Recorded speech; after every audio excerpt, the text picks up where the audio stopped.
Aujourd'hui, on va voir ce que c'est le Fibonacci. Donc, le retracement de Fibonacci n'est qu'un outil qui nous sert à savoir où est-ce que le marché va faire un retournement. Dans quelle zone le marché a une potentiel d'aller jusqu'à là et puis faire ce retournement. Ce qui veut dire que si tu es dans une tendance, par exemple, tu es dans une tendance haussière, voilà, et que le marché est en train de faire une correction, donc jusqu'à où cette correction va aller avant de retourner. Donc, c'est ça le retracement de Fibonacci. Et on va l'utiliser pour trouver cette zone, puis on rentre en buy. Donc, ici, on prend l'exemple de cette figure. Ici, on a une tendance carrément haussière ici. Voilà ce pic qui a créé, ce creux qui a créé ce pic. Puis, après ça, et voilà, je vais montrer ça ici. Voilà, donc ici, on a un creux qui a créé un pic ici. Chaque fois que Fibonacci marche, il faut que des creux créent des pics de plus en plus haut. Voilà. Donc ici, ce creux avait une impulsion qui a créé ce pic. Et ici, ce creux aussi a créé ce pic. Ce creux a créé ce pic. Voilà. Donc, où est-ce que, par exemple, on était là, si on était là, et que le marché a fait cette impulsion jusque-là, à ce moment-là, disons que le marché était à ce niveau-là, exactement à ce niveau-là. On sait que c'est une correction. C'est juste une correction, ce n'est pas un retournement de tendance. Donc, jusqu'à où cette correction va aller pour retourner. Donc, comment est-ce que nous allons utiliser ce retracement pour savoir jusqu'à où la correction va aller? On va seulement sélectionner l'outil de Fibonacci qui est là. Donc, ici, je prends mon outil de Fibonacci. Donc, voilà, il est là. Bon, désolé, je vais un peu arranger. Voilà, je prends mon outil de Fibonacci. Disons que le marché a fait ce creux, il a fait cette impulsion, le prix est venu jusqu'à ce pic. Puis, on était en train de faire une correction. Le prix était à peu près dans cette zone-là, ici. Comment est-ce qu'on va faire pour savoir que notre Fibonacci, savoir que le prix va arriver dans une zone et se retourner? Donc, on va essayer de trouver cette zone grâce à l'outil de Fibonacci en faisant quoi? En traçant le Fibonacci du creux le plus bas, le creux qui a créé le dernier impulsion. Voilà, le creux qui a créé la dernière impulsion, on met le Fibonacci ici, puis on trace, on projette jusqu'à dernière impulsion, dernier pic. C'est là on va garder. Donc c'est ici. Voilà notre dernier pic. Si on regarde, voilà. Donc ici c'est le dernier creux qui a créé cette dernière impulsion. Disons que le marché était exactement à cet endroit-là, ici. Le prix n'est pas encore arrivé là. Il est dans cet endroit. Donc là, on a créé notre Fibonacci. Comment est-ce qu'on va faire pour savoir? Voilà les zones possibles. Première possibilité, c'est dans les 0,3 ici. Si on regarde, c'est-à-dire on va laisser ce marché en train de se déplacer. La forte chance, c'est que il y a une forte chance que le prix ne dépasse pas dans la zone 0,5 et 0,6. Et voilà, si on regarde, le prix a fait un retournement dans la zone 0,5, 0,6. Et d'ailleurs, c'est ma zone préférée. Chaque fois que je trace mon Fibonacci, donc je fais ça. Voilà la zone 0,5, 0,6. Je trace ma zone ici. Entre 0,5 et 0,6. Ici, là. Hop, voilà, c'est tracé. Et je laisse. Donc maintenant, qu'est-ce que je vais faire? Je vais effacer cet outil-là.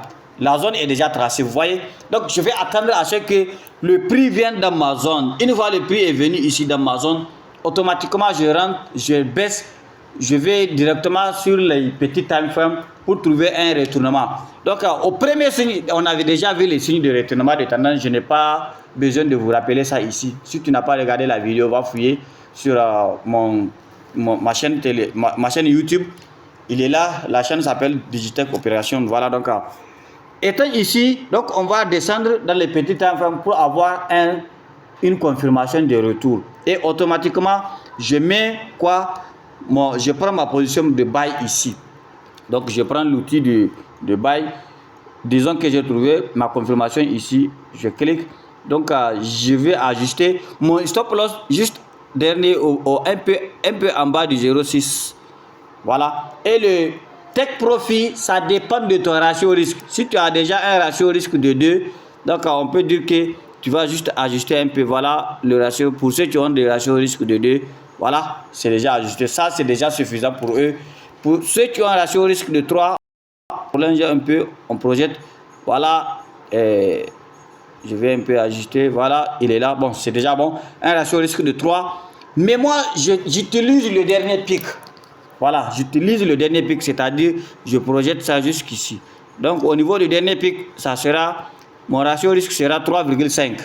Voyez un peu sur cette position. Donc voilà comment on fait pour utiliser le retracement de Fibonacci pour trouver la zone, une zone où une correction va s'arrêter. Puisque quand le marché va faire la hausse, il ne va pas faire, le prix ne va pas faire une seule ligne tout droit direct du bas jusqu'au haut. Non, ça va faire une impulsion, une correction, impulsion, correction, impulsion, correction. Mais tu sais jusqu'à où cette correction va s'arrêter. Donc c'est Fibonacci qui va nous permettre de savoir là où la correction va s'arrêter. Puis on commence à avoir un retournement. Donc on va voir ça sur le schéma. Voilà, le schéma est là. Voilà notre figure. Voilà. Hop, ça c'est très bien. Donc si on regarde ici, le prix, il y a beaucoup de choses. Donc ici on était dans une tendance baissière ici jusqu'à là. Et pop, ici on vient d'avoir un short, c'est-à-dire un retournement de tendance, un short, correction, maintenant plus une cassure de structure ici. Là voilà la cassure de structure.